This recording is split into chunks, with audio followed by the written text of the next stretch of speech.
Mon python se nourrit de souris que j'achète en lot et que je garde dans mon congélateur. Les soirs de repas, pince en main, je sélectionne l'une de ces souris blanches. Je lui fais passer un moment dans de l'eau tiède, de sorte qu'elle se décongèle. Lorsque son corps est à température ambiante, je le passe quelques secondes sous l'eau chaude. Je lui redonne vie. Morte et trempée, elle porte pourtant la chaleur du vivant. Avec ma pince, je viens prendre ce pseudo-Lazare par la queue ou par le cou.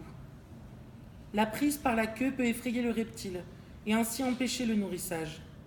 Dans cette dynamique de vie feinte, il est donc préférable d'encourager la prise par le cou. Je glisse l'une des vitres du terrarium, présente l'animal chaud, euthanasié au gaz. Je simule un semblant de mouvement par de légères oscillations de la main.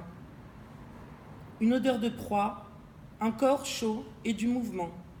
Le python se jette sur le corps mort. Il s'aide de son corps entier pour effectuer une constriction autour de la souris afin de l'étouffer. Je secoue l'animal mort pour imiter une tentative de fuite.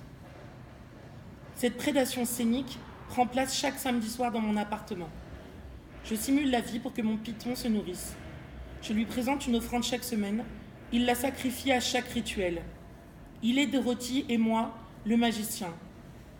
Narrateur d'une fiction qui s'inscrit dans le réel, intégré au réel, fondement ou pâle copie de la réalité, difficile de répondre. Néanmoins, il me semble que cette entité aporétique plane au-dessus de ma réalité. Ai-je moi-même construit mon expérience de ce qui m'entoure sur des souris blanches? Tantôt diva du disco ou bien la dernière chanteuse réaliste, je tangue entre ces projections de mon esprit pour éluder certaines aspérités qui m'entourent. Non, je ne suis pas seule, affalée dans mon lit à 3h14 du matin, en train de végéter sur des musiques de chanteuses mortes.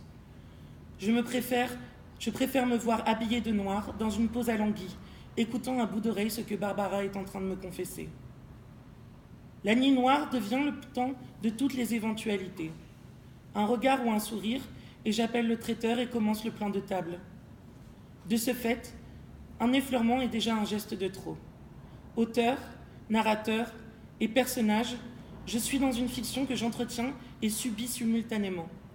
Tant de schémas, tant de motifs qui reviennent constamment. L'interprétation n'est pas envisageable, c'est la surinterprétation qui est constante.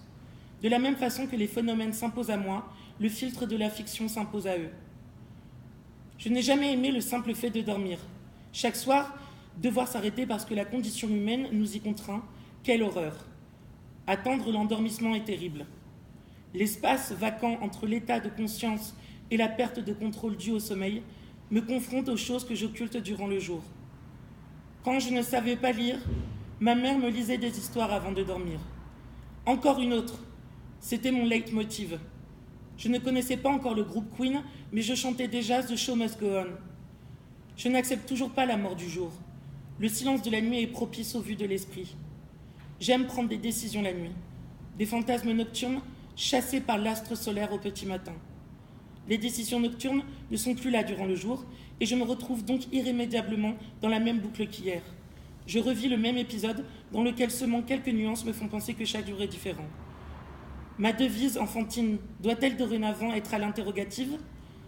Suis-je censée me questionner sur ces histoires qui se ressemblent étrangement? Merci.